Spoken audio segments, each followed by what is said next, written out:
Aşkın gönlümün ışığıydı. Seninle ömrüm bir başkaydı. O günler sonsuz kalsın diye taçlandırsak aşkı evlilikle. O aşkın melekleri aşka götürsün bizi, büyütsün sevgimizi gizli gizli. Biliyorum oralar çok özel ve sihirli, yaşatsın onlar bizi masal gibi.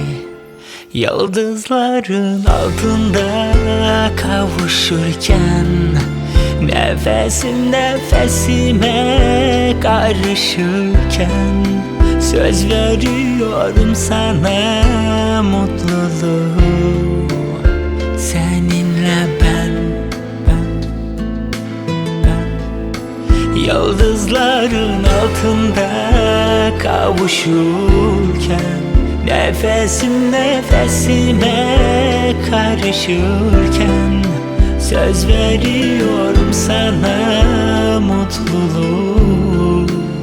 Seninle ben.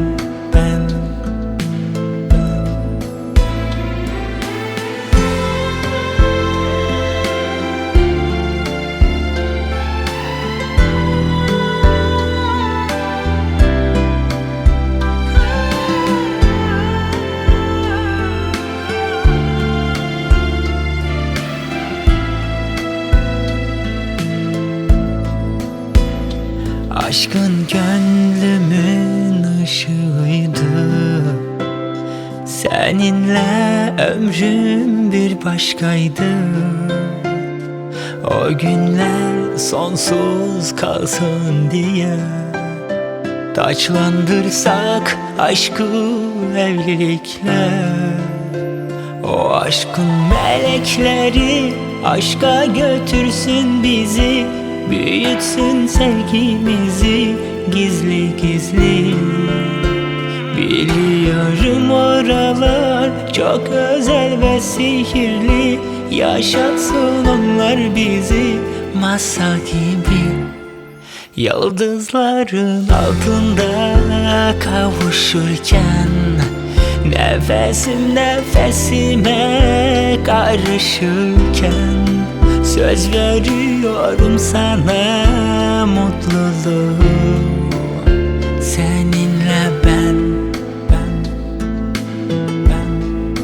Yıldızların altında kavuşurken, nefesim nefesime karışırken, söz veriyorum sana mutluluğu.